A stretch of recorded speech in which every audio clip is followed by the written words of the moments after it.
Hello. Hey there. All right. Looks like we're play a little video and we'll get started here. Are you telling me that you have a way to defer the tax situation there? Is that what you're telling me? Yes, absolutely. Yes. And so the first one I was referring to is a 1031 exchange, which only applies to investment real estate. The second one I'm referring to is called a deferred sales trust. A real eye opener to see that there are ways that people can use the regulatory framework, if properly structured, to invest 1031 exchange dollars in things that you would not think were like kind to what they exited from. So it was very impressive. I got to say, you are the first one I've seen pull this off, and I'm pretty hesitant to believe in a lot of these kinds of things.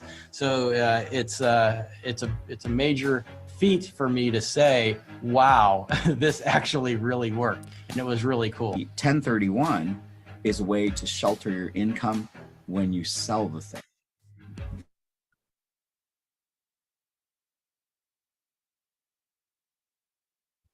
It seems like it delays right here every time. I don't know why, but it's like where it gets caught up. The video when gets someone's heavy. trying to come in. Let's see what happens here. Maybe it's going to catch up. Maybe not.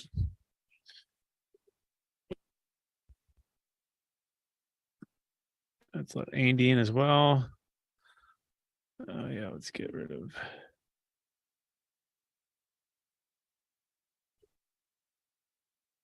Right, we got one coming in. Okay, yeah, we're just gonna. That video keeps going, which is pretty cool. You can check it out on the website. Hey, welcome everybody to another Mastermind, Deferred Sales Trust, Capital Gains Tax Masterclass Mastermind on all things how to exit, how to defer capital gains tax.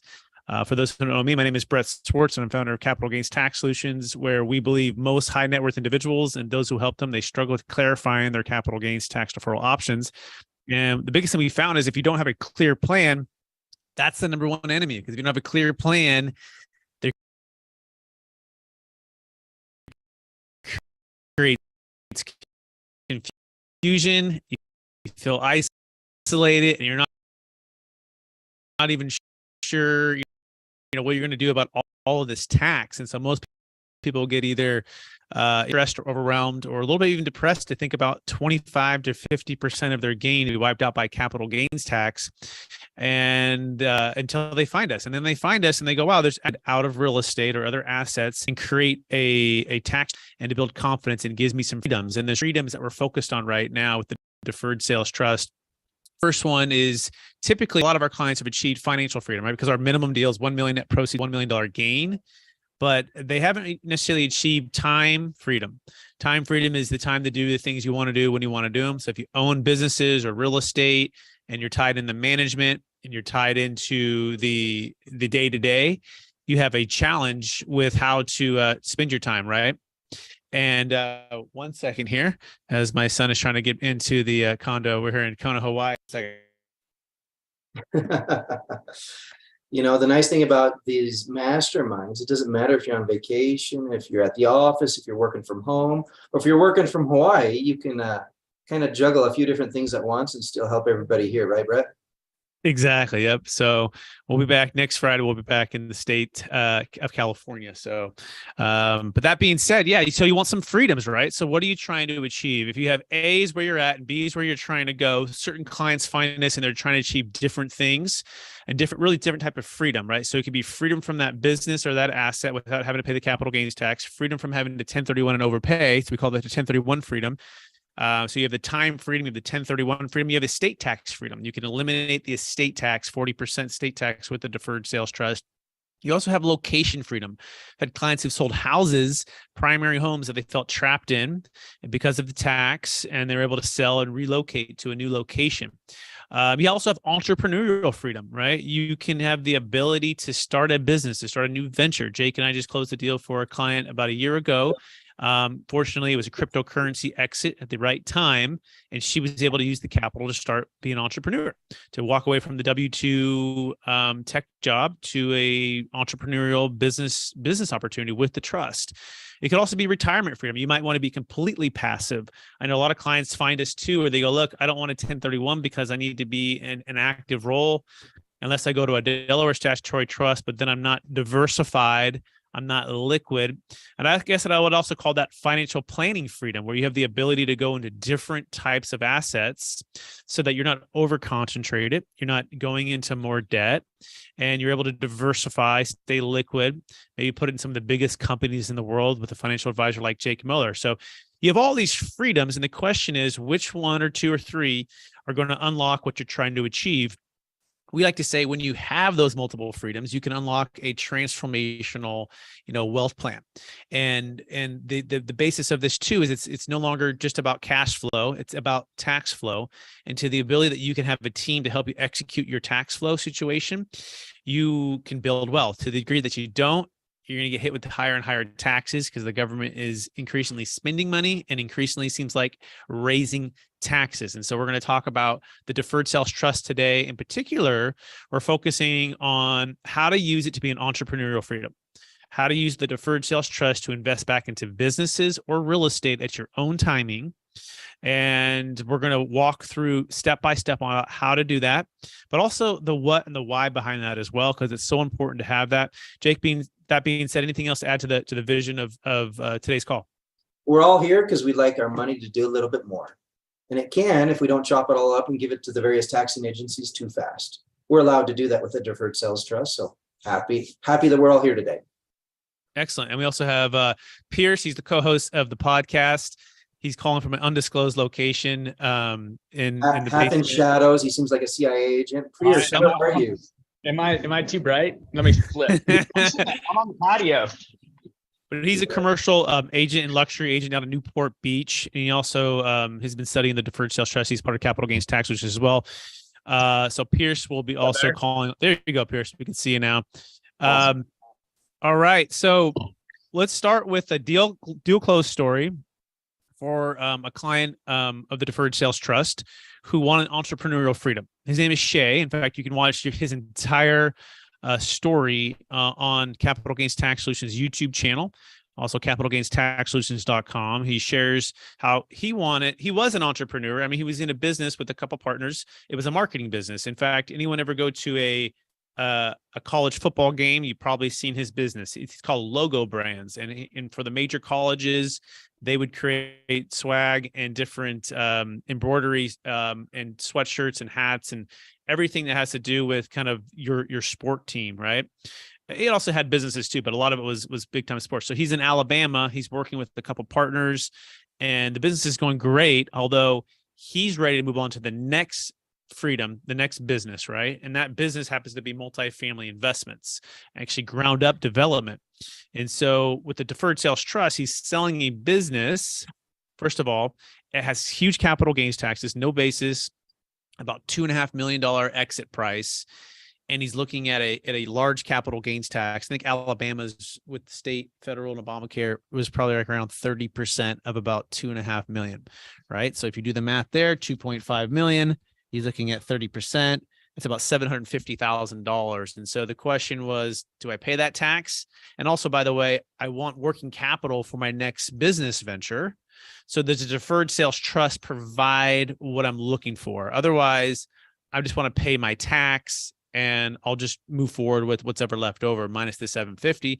But if we can defer the tax and I can use this $750 to be an entrepreneur, then I'm all in. But he's in his, he's early 40s. He's not looking to retire anytime soon. He's very active. He's made a lot of wealth so far with his first business venture and also has a couple other business ventures. And this just becomes a tool to unlock entrepreneurial freedom versus having to go get a loan from a bank versus having to, and by the way, even getting loan from banks for a new multifamily developer can be challenging, right? And he didn't want to have to do that or get new capital from somebody else. So into the Deferred Sales Trust, first of all, what happened? He sold the asset for about 2.5 million, 2.6, and that amount of money went into the Deferred Sales Trust. And now he's receiving also, it's typically a 8% promissory note. His is at 8%. So that's about $200,000 is what is accruing on the interest. So at first he became a lender, right? He sold in exchange for a promissory note. The ultimate buyer bought the business for $2.5 million and he's out. And now he's left with the promissory note. And now the question is, how do we return back the 2.5 million plus about 200,000 per year? And that's where he starts to look at different investment opportunities. And he says, hey, I have this opportunity to buy some land. In fact, I've already bought the land, but I have an opportunity to build on top of it with a multifamily property. So that's what he did. He used a big portion of the trust funds and he formed an LLC. And that LLC now is part of the working capital to build the deal.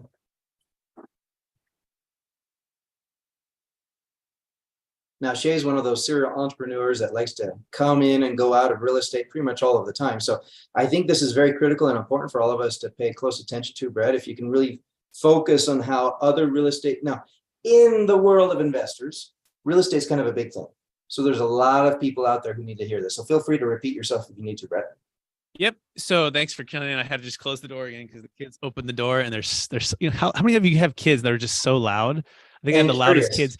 I was at the pool the other day and it was like, it's kind of we're staying in this condo Airbnb and there's older people here, right? We retire here and they're like, your kids are really loud. Can you tell them to like lower it? And we're kind of in the pool. We're like, yeah, I hear you. And so we had to play a game. Instead it was Marco Polo. We played Tap the Water. And so you can't, so like if you talk, you actually are it. So we had to reverse it. So we tap the water. They have to tap the water. Anyways, my kids are loud. I got 5 of them. Okay. So back to where I was at. So yeah. So real estate, right? So if you're a real estate entrepreneur, the Deferred Sales Trust, we believe is made for a time like this because right now is still a great time to sell, right? Now the market is shifting and a lot of people are starting to get to finally like exit and finally accept that like prices maybe not be as high as they were. So we're seeing more transactions for people settling on a little bit lower pricing, obviously because interest rates are higher. So so when this happens when this happens, there's opportunities to go back into real estate. So what is step one? Step one is to actually have the trust form. Step two is to get the promissory note. So in this scenario, 2.5 million goes into the trust. It's owed to him plus about $200,000 of interest per year. But as a team, working with the financial advisor, working with me as the trustee, working with the note holder or the ultimate client, we need to return the capital. So what does that mean? That means we go look for investments. Now, ideally, these investments are going to out earn the 8% plus any expense to the trust over a 10-year period of time on average. And so that's what he's looking to do. So he's like, I bought the land. Here's basically my basis. Here's my return on it. Takes a couple of years to build, but I like to have working capital. So he forms an LLC, and the trust itself becomes a joint venture partner. So imagine Pierce and Jake were doing a deal, and Jake was the general partner. He found the land. He's out of Utah. He found the land in Utah. He's going to build 100 units. And Pierce is has a lot of capital. He's in Newport Beach, Southern California. Pierce is like, California is really expensive, but Jake, if you can find a deal, I'll put up the capital. But since you're local, you do the work. That's called a joint venture partnership, where one person is putting in the sweat equity, Jake, and Pierce is putting up the working capital, and he's a passive investor. So Pierce can put up the money for Jake and get an ownership of the asset. In this scenario, it'd be the LLC that is building the assets. And in that scenario, Jake and Pierce could form a partnership where Jake says, I'll take 80% of the ownership of the LLC. I'll do all the work. I'll sign on the loan. I'll find and source the deal. I'll negotiate with the brokers. I'll work through the city for planning. I'll hire the contractors. I'll do it all. Pierce, you can hang out at the beach and you can simply, hang out and play beach volleyball and close your real estate deals there, right? But I'll do all of the work. You just put up the capital. You put up 100% of the down payment, and you take 20% interest. But here's the key. Pierce, because you're doing that, I'm also going to give you a pref return, a pref on your money. A pref basically means you're getting the first fruits of the deal after any debt service has been paid, and any general expenses to the LLC. 8%. So let's imagine Pierce puts up, in this scenario, $1 million. $1 million. 8% would be $80,000. So let's say income and expenses. And in the first couple of years, by the way, Jake is just building the property. So there's no cash flow, right? It's simply just building and building and building. So it's actually it's a negative, which is actually a decent thing because there's some depreciation and some expenses that can be written off on perhaps Pierce's other deals or Jake's other deals. So that's a cool thing about owning real estate. But fast forward, let's say the property is built and they start cash flowing, okay? And let's imagine that cash flow is exactly $80,000 per year. $80,000 per year after, it's basically the NOI, right? Income minus expenses after debt service. Let's imagine it's free and clear to keep it simple. It's $80,000. Well, that $80,000 would roll to Pierce in that year, whatever year that might be. In the meantime, his other 80 has been accruing. So let's say it had taken 3 years for Jake to build it. 80,000 times 3 is $240,000. So it's been 3 years and it's accrued at 240. And then that fourth year, it earns exactly 80. Well, that 80 would come in. There's still 240 that's accrued, and that's built up interest to be paid back. Now, all of a sudden, Jake and Pierce get an amazing offer. And this offer is for, let's say $5 million. Let's say all in, it costs about $3 million to build. And now there's an upside of about $2 million from the $3 million debt. Now that difference there is going to pay back Pierce's $1 million plus whatever pref return. In this scenario, remember, it had 240,000 had been accruing those years. So Pierce basically gets $1 million back plus 240,000. Then what's ever left over would be split per the partnership, 80-20. So Jake finally gets paid. Jake had put no money in, but he puts time, energy, blood, sweat, all of the working, knowledge and expertise to get the deal done. So I'm going to pause there. This is so important before we kind of tie in the trust here. But does anybody at all, and I'll have Jake review this as well in a minute, but does anyone at all have any questions about what I just said? Yeah. So in your scenario, you have, I'll just continue on the example. So I put up $1 million and just, go buy the land and build it. And then I got an 8% pref on the return. And then, so I got paid back 8%, and then that accrued for 3 years. And then now we start paying Jake after debt service and the pref is, and then we split it 80-20. You nailed it, Pierce. That's perfect. Exactly. Yep. And of Now, course, the only way we pay Jake, by the way, is if we make more than we pay the pref back. So if it continued to cash flow, let's say you did not sell the asset, right? It just continued to cash flow for the next 4 years or 3 years at 80,000.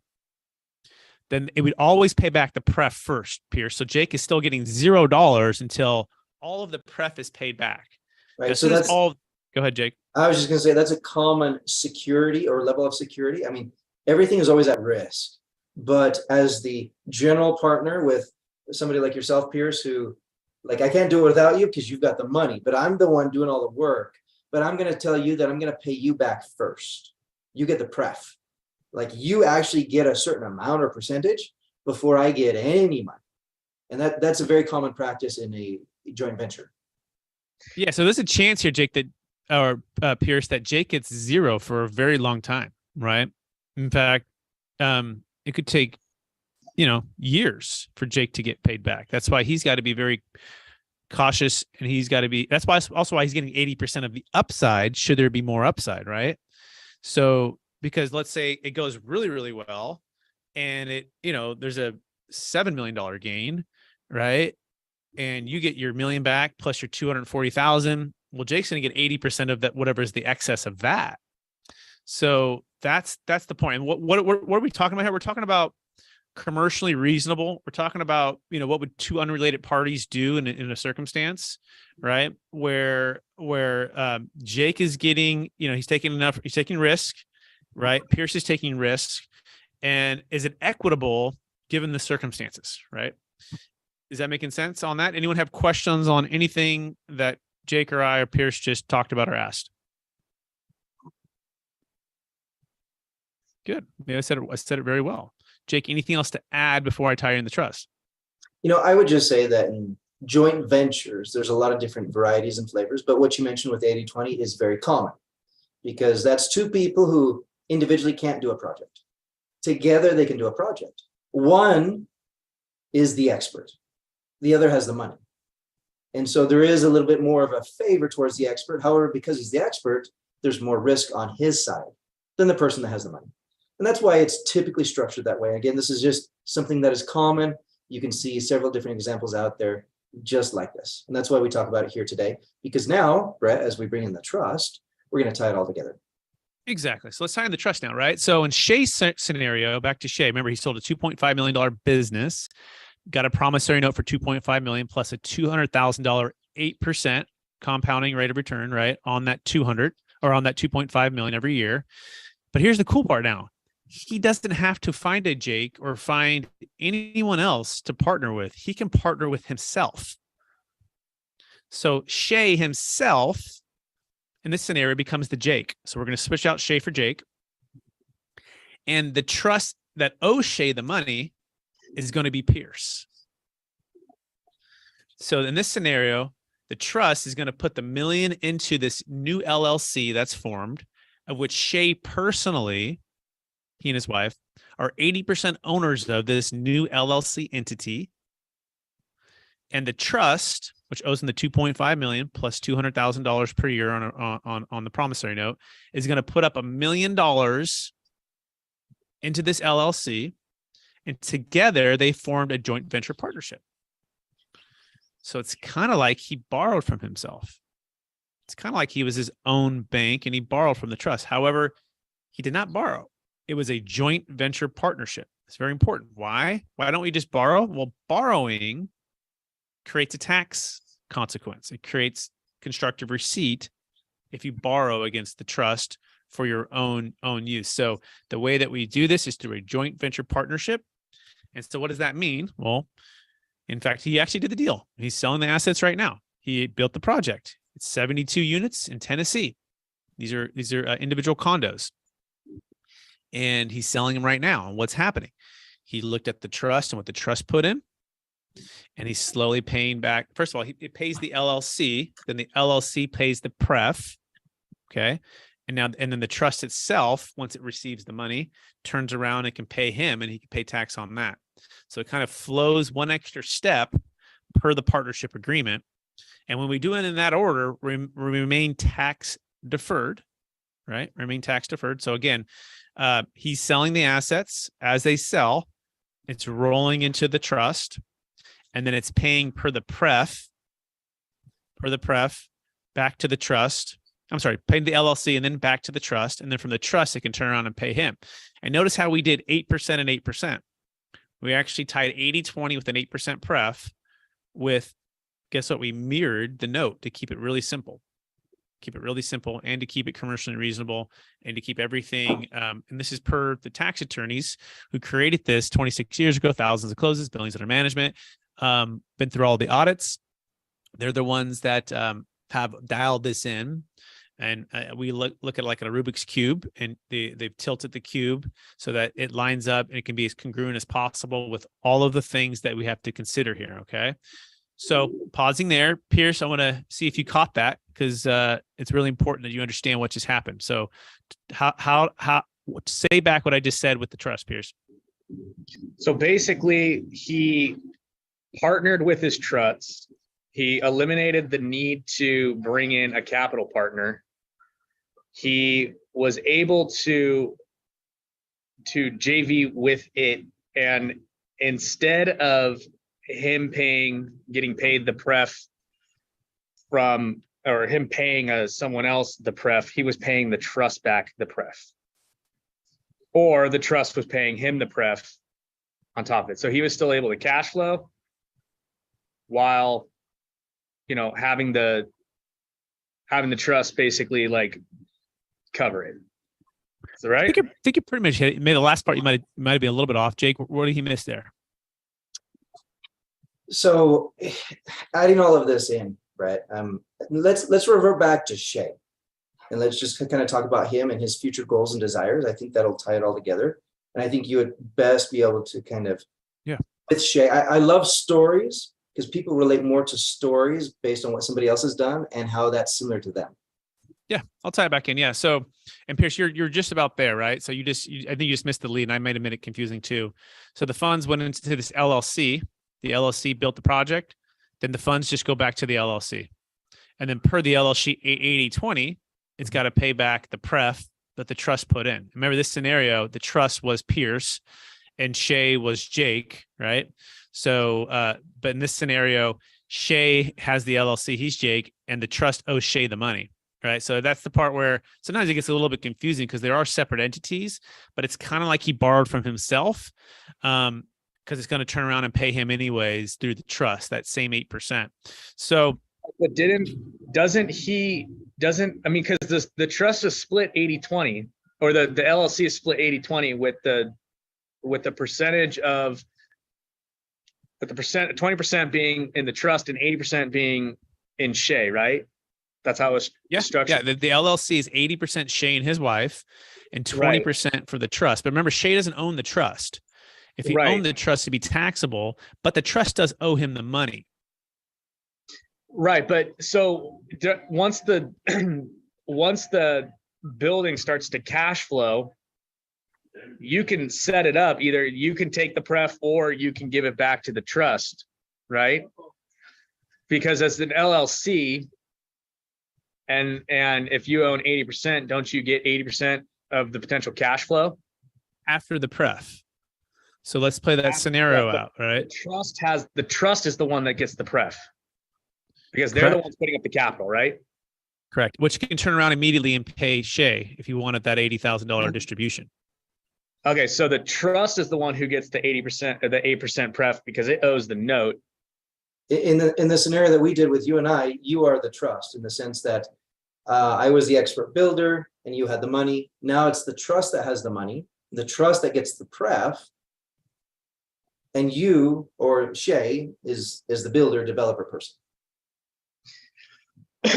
But the depreciation would still flow through and we would get 80%. Shay would get 80% of the depreciation that flows through. Correct? You got it. It's the same thing with an LLC. Just like if Jake were doing it with you, he'd get 80% of the depreciation. And Pierce, if you were to the 20% owner, you get 20% of the depreciation. So the difference is the trust has to get paid back first. Exactly. Just like any investor would have to get paid back first, right? If that's the way it was structured with the pref, a preferred return. Now, if there were no pref, right, maybe it needs to be 50-50. Just straight up, right? So basically, we've dialed it in, and the reason we've dialed it in, some people say, why not 98-2? Why not 90-10? Right? Why not 70-30? Based upon the parameters of which the tax attorneys have basically designed, we found that this is the most favorable way in this scenario to have Shay get as much upside while still remaining commercially reasonable, and for the trust to be paid back. Because that's the ultimate goal of the trust, is to pay back Shay plus a rate of return over the period of time. And obviously as Shay receives those payments, he'll pay tax on that. But in the meantime, it's in a tax deferred state if it's in that LLC he's building. And that's the power of this, right? Not only has he practiced entrepreneurial freedom, which is his number one goal, was to remain an entrepreneur. B, he's also built more wealth, because after that pref has been paid back, and this is to kind of finish Jake's thought on this or question on this, is he's going to get the majority of that upside on that. So that extra 80%, and it's still playing out because they're selling one condo at a time, right? So it's still playing out. And so after it basically comes in, it's paying off the pref, right? And then it's going to go 80-20 on the cash flows until there's excess, and then it's completely 80-20 overall. And then at that point, that bigger amount can be also put into another promissory note. So let's bring that together. Let's imagine the project cost $3 million to build. Let's say it sells it for $10 million. Now that excess is about $7 million. Pay back the original $1 million plus the pref. Let's say after the pref, it's like $6.5 million, however long it took. That's going to be split 80-20, 20% to the trust, 80% to Shay.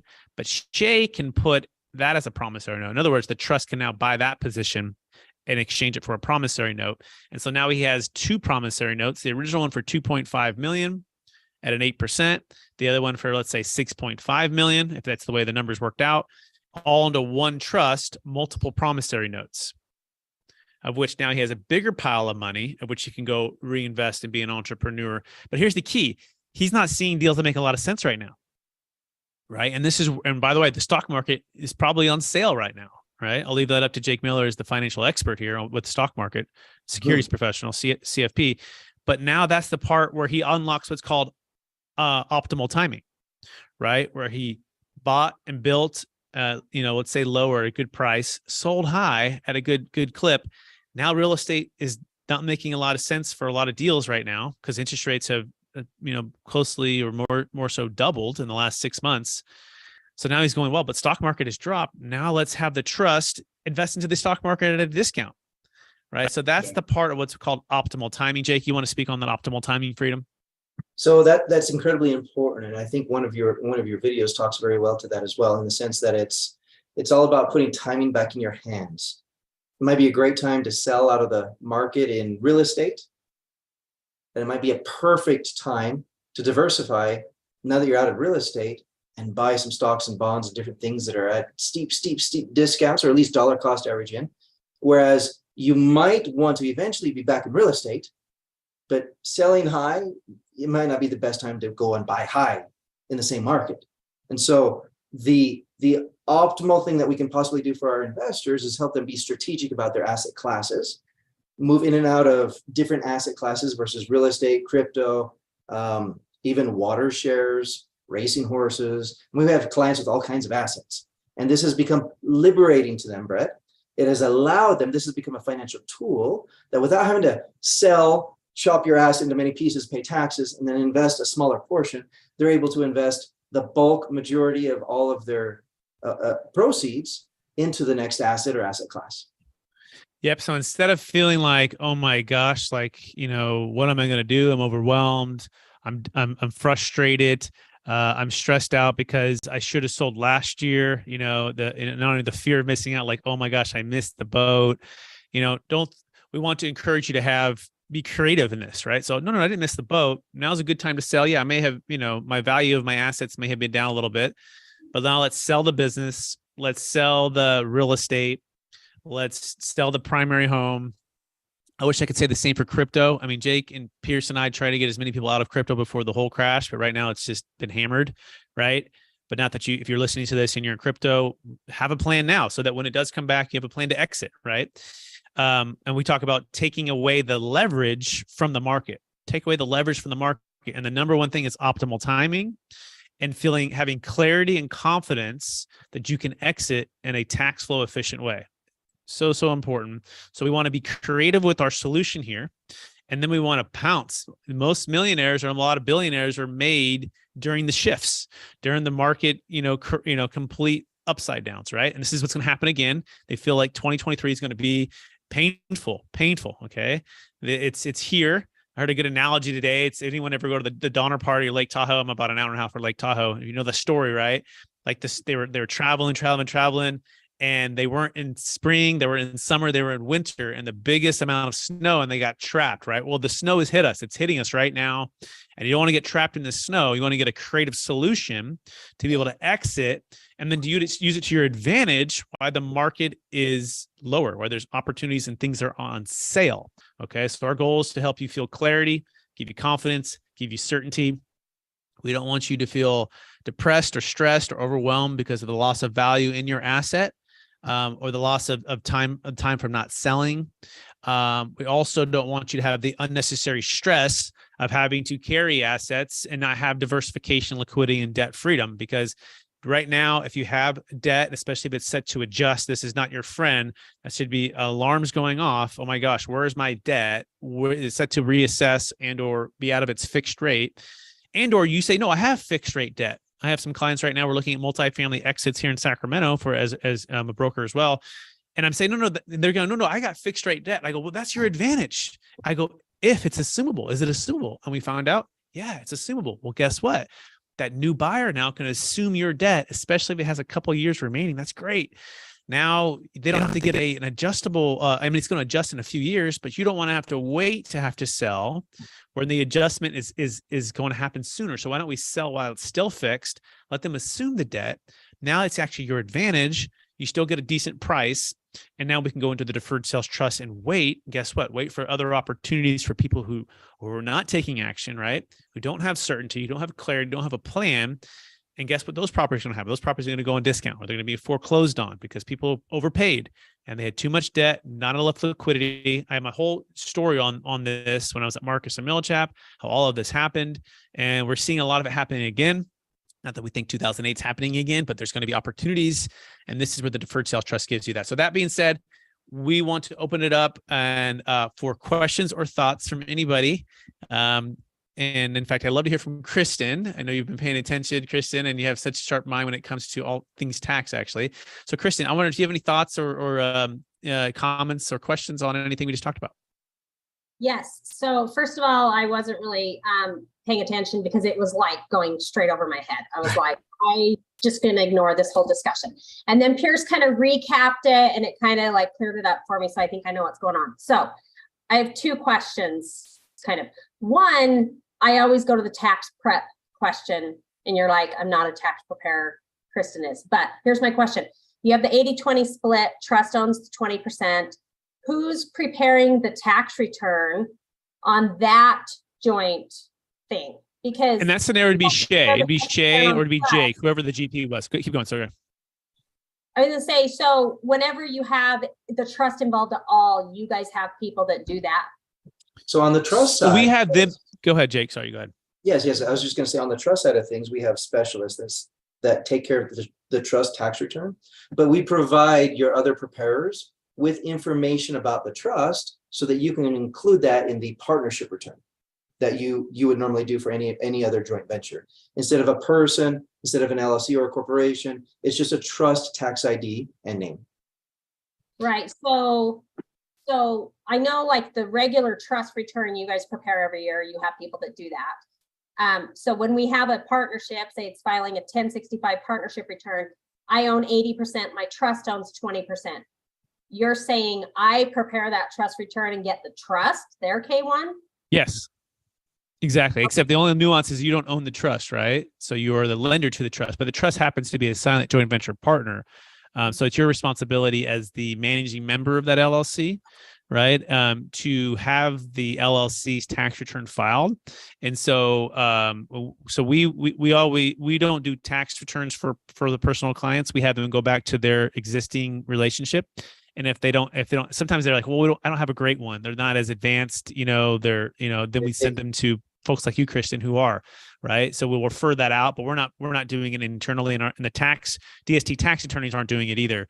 They're just focused like a laser on the deferred sales trust, right? So yeah, that'd be your responsibility. In this scenario, it'd be Shay. Shay will have his own personal CPA, provide the business tax return for the LLC and the K1, and then the K1 will be sent to the deferred sales trust. Now, as the trustee for the deferred sales trust, we have a third party that does all the tax returns for the trust. I will provide that K1 for the deferred sales trust tax return. Okay. I didn't know. So I didn't know if you guys were like, yeah, we don't trust other CPAs to do that partnership since the trust was involved. But sounds like no. We work we work hand in hand and cooperatively with existing. In fact, we prefer that the one that has, and we prefer that CPA come in and vet and ask the questions. And yeah, we're not in the business of taking that business, right? We're in the business of being the support to that entire CPA's client base, right? So in fact, it should open up more opportunities because in this scenario, Shay has a new LLC, which has a new LLC tax return, has a new K1, new preparation work, right? And he's going to go do another deal. And we typically also don't actually do one LLC for multiple business ventures. He'll form another LLC for his next business venture, keep this one, and then this one. And the trust keeps playing the joint venture partner. Essentially, we have an extra 25 to 50% of working capital in this scenario because he had a zero basis at 2.5 million, which does what? Creates more opportunities for commerce, more opportunity for growth, more opportunities for tax preparation and work. So it's naturally going to build. And that's a good thing for the government too, because they're going to get more tax revenue. They're going to get more housing, which is the number one crisis, for real estate in America is just housing, and he's providing housing. So yeah, all of this works hand in hand, if that makes sense, Kristen. Yes. Okay. And then my other question is, just yesterday I met with a new prospect. She's got 30 rentals and she's like cash poor, right? She's in her 70s, her husband's 79. So, but her philosophy in life is I trust real estate. Stock market's a total scam. I don't want to be invested in stock markets at all. I wish I'd never done any IRAs. So you guys know people that are in real estate want to stay in real estate. Like, how do you get them to diversify? Like, she needs diversification. And how do you get over that hurdle that I find any real estate investor is kind of stuck in? It's a great question. And it's one where it's not the asset, it's the team is what I would say. And I would encourage her to keep an open mind and to talk with Jake and I and to walk through. And doesn't mean we sell all 30 properties tomorrow and put it all into the stock market. We would never recommend that because it's kind of like you're taking a fish and you're trying to have him, climb a tree. And in fact, that's never a good scenario. But dollar cost averaging and getting to know the team and to work with us, we educate and we bring in experts. So Jake is an expert in all things securities, stock market, financial advising, and also financial planning. Like it's not just about, he's also great with real estate, great with business ventures. So he's not a cookie cutter financial advisor that's just about all security. So he's literally brilliant at what he does. Now, on the other side, I focus, and I'm biased. I'm Christian. I'm a commercial real estate, right? I love real estate, so I get where she's coming from. I grew up in the business, and my bias is towards real estate. My expertise is not really a bias. It's more so it's just what I've always known and done and help people with. So the good news is the way we structure the trust, 80% can basically go into what's called illiquid assets, such as passive or active real estate. Okay. 20% liquid investment grade securities. We can dollar cost average. And so one simple talk track would be, well, you'd sell it for X. What would X be? And after tax, you would owe what? Well, I'd owe this much. I'd pay, 25, 30, 40% in tax. Okay. Well, what if we just took, let's say it's the assets are worth 5 million collectively or 6 million. Well, what if we took what you would have paid in tax and that amount will be the 20% that goes into securities? It's like found money, right? And in the meantime, we'll invest into real estate that and I found too with the Deferred Sales Trust, we typically increase the cash flow by 50 or 60%. So you say that you're kind of like you're playing with house money here. You would have paid the tax anyways. You're increasing your cash flow by 50 or 60% with the 8% compounding interest rate. That will go into real estate regardless. So what do you have to lose, right? And if Jake performs the way he could perform and he's buying at a discount, you very well might just take all that cash flow that's producing and the trust is producing and roll that into more security. So it's really the plan and it's the team to help execute. Jake, what do you want to add to that? I would say that a lot of our clients are very much like this client, and that we normally have had good success through an educational process, helping them know and understand how they can move in and out of sight of assets. So I have had lots of clients who have only ever been in real estate all of their life and have avoided the market like the plague, invest in the market. Not all of their assets, but when it makes sense. And they usually do it for tax reasons because of an efficient tax vehicle that provides a deferral like the Deferred Sales Trust or micro captives done the right way or whatever, right? There's a lot of different things out there that might have some kind of participation with the stock market. But we also provide them from the very beginning how they can get out. And so a little bit more of some advice rather than just transactional trading. In the tax realm, this would be kind of like rather than just filing returns, but also doing planning. And a lot of them haven't had that before.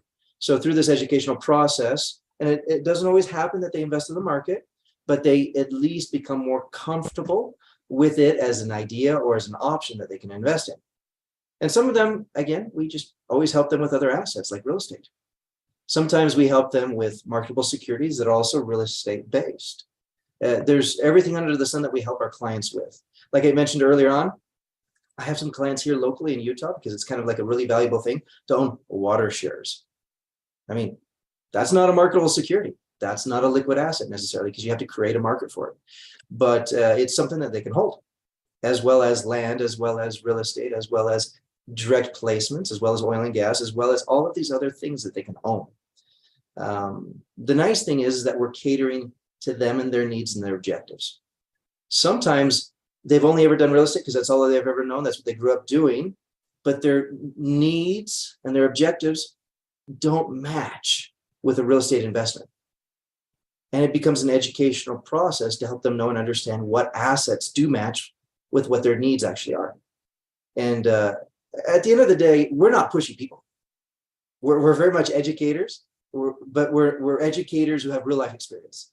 And that's why we share a lot of stories, and that we're able to share these stories because we have a lot of other clients all across the country who are doing all of these things. And it's usually something very helpful. Sometimes we even put clients in contact with each other so that they're not just hearing it from us, but they can hear it directly from the source of somebody else's experience. And sometimes it helps them get over the hurdle that is stopping them from moving on. Okay. So there's not an answer for everybody that fits. Everybody's situation is different. The stock market's not for everybody, neither is the real estate market. And I would say the action steps, Christian, would be, is she willing to do the work, right? What's the work? Well, the work is to dive in and wrestle with these discussions, right?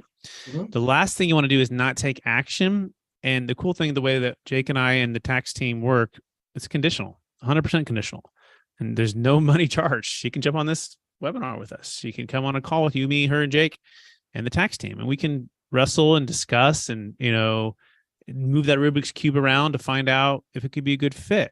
And so are they willing to take the time and the energy and make the commitment to creating the plan and to clarifying what outcome they want, right? Clarifying what it would also mean if the pain if she doesn't do it, right? I mean, what is it going to cost her in time, energy, stress, location, freedom?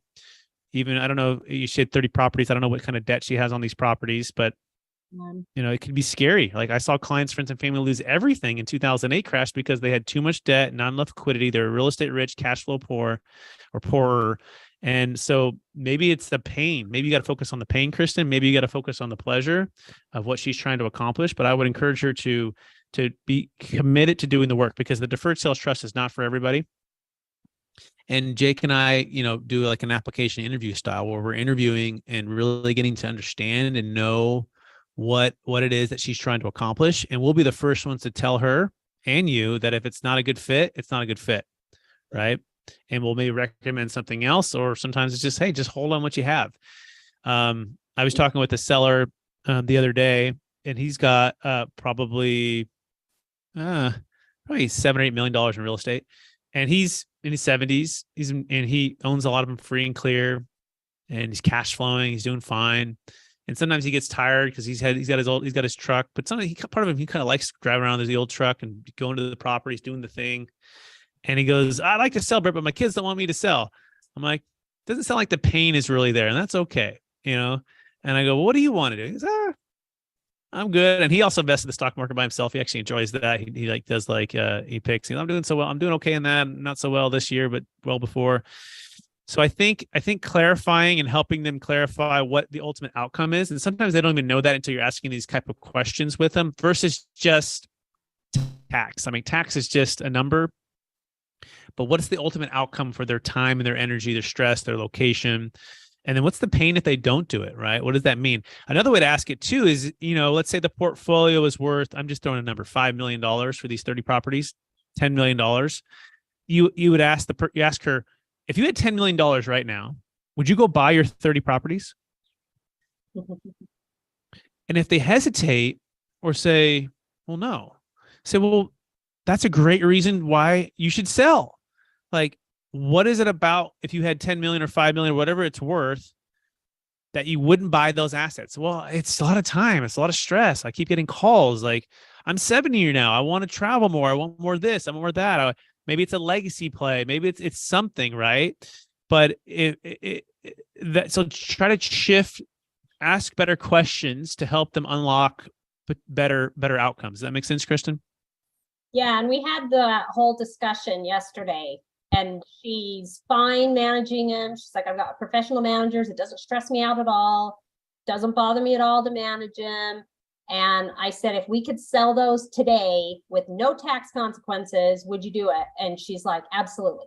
For her, it's all about the cash flow. She likes the cash flow and thinking ahead. She's like, I need income for retirement. And so it's for her, it's all about the cash flow, and she's got the cash flow, and that's what she's living off of. So she's got enough cash flow.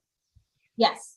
Oh, so it isn't like there's any pain. There's no pain in management. There's no pain in cash flow. There's no pain in retirement.